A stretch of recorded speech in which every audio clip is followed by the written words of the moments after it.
కనిపిస్తున్నది చూడండి. జీవితాన్ని గెలిపిస్తాయట ఇట్లా చేస్తే. కొన్ని చిన్న చిన్న చిట్కాలు పాటిస్తే మీరు జీవితంలో గెలవడానికి అవకాశం ఉంటుందట. మీరు ఇంకా మరింత ఉత్సాహంగా మీ పనిలో మీరు పనిచేయచ్చు అనమాట, నిమగ్నం అవ్వచ్చు. చిన్న చిన్న మార్పులతో అద్భుతాలు. చిన్న అలవాట్లు సరళమైనవి, వీటి కోసం పెద్దగా కష్టపడాల్సిన అవసరం లేదు. కానీ ఈ ప్రయత్నాలే దీర్ఘకాలంలో గొప్ప ఫలితాలను ఇస్తాయి. రోజువారీ పనులకు మరో కొత్త అలవాటును జత చేయడం వల్ల నైపుణ్యాల్లో గణనీయమైన వృద్ధి కనిపిస్తుందట. ఇవే మన జీవితాన్ని మలుపు తిప్పుతాయట. సో ఇప్పుడు మనం ఎందుకు ఇట్లాంటి వాటి మీద ఫోకస్ చేస్తున్నామంటే హెల్త్ అనేది చాలా ఇంపార్టెంట్ అయిపోయింది. ప్రజలకి హెల్త్ కాన్షియస్ పెరిగిపోయింది. ఆరోగ్యంగా ఉండాలి అన్న ఆలోచన కూడా చాలామంది చేస్తున్నారు. సో దాంతో ఇట్లాంటి చిన్న చిన్న టిప్స్ని మనం ప్రజల ముందు పెట్టాల్సిన అవసరం ఉంది.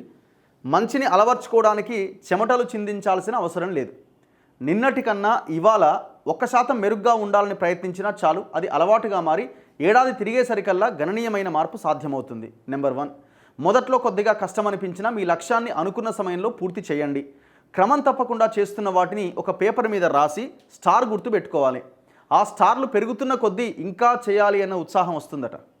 నిద్ర లేవడానికి అలారం వాడినట్లే పనులు గుర్తు చేసే అనేక యాప్లు అందుబాటులో ఉన్నాయి. అవసరమైతే వాటి సహాయం తీసుకోవచ్చు. పనికి వాళ్ళ యాప్లు కాకుండా అట్లాంటి వాటి మీద ఫోకస్ చేయండి.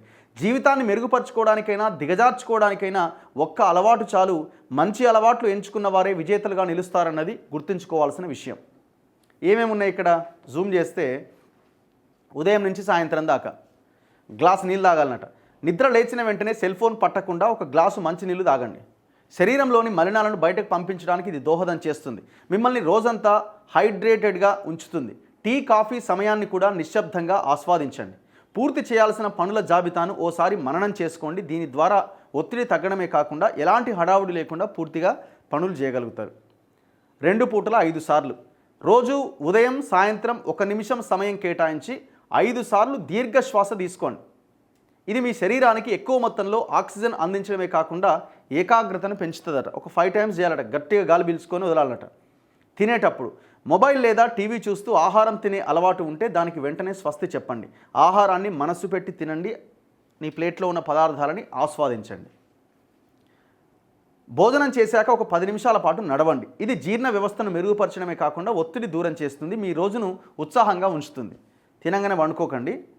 5 నిమిషాలు నడవండి. 10 నిమిషాలు. ఇంకోటి ఏంది, ముందు రోజు కంటే కొద్దిగా ముందే నిద్రకు ఉపక్రమించండి. 7 నుంచి 8 గంటల నిద్ర ఉండేలా చూసుకోండి. 5 నిమిషాలు మీతో మీరు.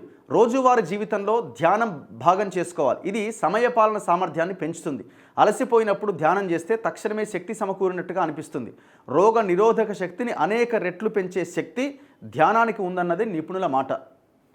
రోజుకు 2 పేజీలు. ఎంతసేపని ఆ సామాజిక మాధ్యమాలు అంటే సోషల్ మీడియా చూస్తూ సమయం వృధా చేసుకుంటారు? దీనికి బదులుగా ఏదైనా ఒక పుస్తకాన్ని తీసుకొని రోజుకు కేవలం 2 పేజీలే చదవండి. 5 నిమిషాలు అవలోకనం. రోజు 5 నిమిషాల పాటు మీ జీవితంలో జరిగిన మంచిని గుర్తు చేసుకోవడానికి కేటాయించండి. ఇది మీ మూడ్ను మార్చి రోజంతా ఆనందంగా ఉంచేందుకు దోహదపడుతుంది. అరగంట బంద్. మీ మొబైల్ నోటిఫికేషన్లను రోజు 30 నిమిషాల పాటు ఆపేయండి. ఆ సమయాన్ని మీకోసం కేటాయించుకోండి. మీ మెదడులో ఉన్న చెత్తనంతా తొలగించేందుకు దీన్ని అవకాశంగా భావించండి. ప్రశాంతంగా ఉండి నూతనోత్సాహాన్ని పొందండి. ఇవన్నీ చిన్న చిన్నవి చేస్తే అద్భుతాలే, కానీ బాగుంటుంది, చేయాల్సిన అవసరం ఉన్నది. నెక్స్ట్ మిగతా